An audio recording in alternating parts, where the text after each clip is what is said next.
Channel S ডিজিটালে স্বাগত জানাচ্ছি। আমি মোহাম্মদ সালাউদ্দিন আহমেদ। দর্শক, আমরা এখন আছি গাজীপুর মহানগরী কোনাবাড়ি বাস স্ট্যান্ড এলাকায় পিজ্জা হল পার্টি সেন্টার। দর্শক, আছি এখানে গণ অধিকার পরিষদের গাজীপুর মহানগরীর সহসভাপতি দেলোয়ার হোসেনের আয়োজনে এক বিশাল ইফতার মাহফিল অনুষ্ঠানের আয়োজন করা হয়েছে। তো সরাসরি আপনাদেরকে আমরা মূল অনুষ্ঠানে নিয়ে যাচ্ছি। আমি গাজীপুর মহানগরের সহসভাপতি হিসেবে নির্বাচিত করেছে আমার এই দল। আমি গাজীপুর মহানগরের নেতৃবৃন্দ এবং কেন্দ্রের নেতৃবৃন্দর কাছে ধন্যবাদ প্রকাশ করছি যে এই দলে আমাকে এই সহসভাপতি হিসেবে নির্বাচিত করেছে। এই দলের প্রত্যেকটা নেতাকর্মী এবং গাজীপুর মহানগর এবং কোনাবাড়ি মেট্রো থানার প্রত্যেকটা ওয়ার্ডের নেতাকর্মী নিয়ে আমি এই ইফতার পার্টি আয়োজন করেছি, যাতে আমাদের সবার সাথে সবার কমিউনিকেশন ভালো থাকে, সম্পর্ক ভালো থাকে, সম্পর্ক বজায় রাখতে পারি।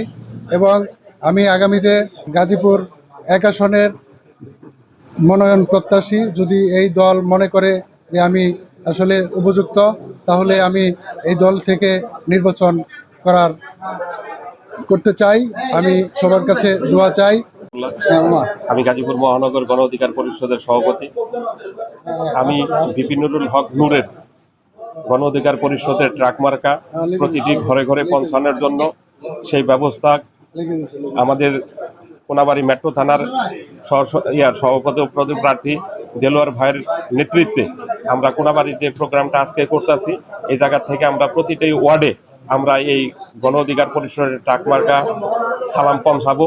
আলহামদুলিল্লাহ, দেলোয়ার ভাই আমাদের গাজীপুর মহানগরের সহসভাপতি, তিনি যে প্রোগ্রাম আয়োজন করছেন অনেক সুন্দর হচ্ছে এবং আমাদের গণ, যুব, ছাত্র, শ্রমিক সব ধরনের নেতাকর্মীরা এই জায়গাতে উপস্থিত হয়েছেন। জনাব আব্দুল হাকিম কাউসারের সঞ্চালনায় অনুষ্ঠানে প্রধান অতিথি হিসেবে উপস্থিত ছিলেন জনাব মাহফুজুর রহমান খান, উচ্চতর পরিষদের সদস্য ও কেন্দ্রীয় কমিটির যুগ্ম সাধারণ সম্পাদক, হাজী মোবারক হোসেন সরকার, সভাপতি গণ অধিকার পরিষদ গাজীপুর মহানগর, জনাব মুমিন আকন্দ তন্ময়, সাধারণ সম্পাদক গণ অধিকার পরিষদ গাজীপুর মহানগর।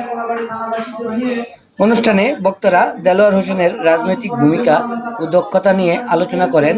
নেতাকর্মীরা তাকে সৎ ও যোগ্য বলে মনে করেন।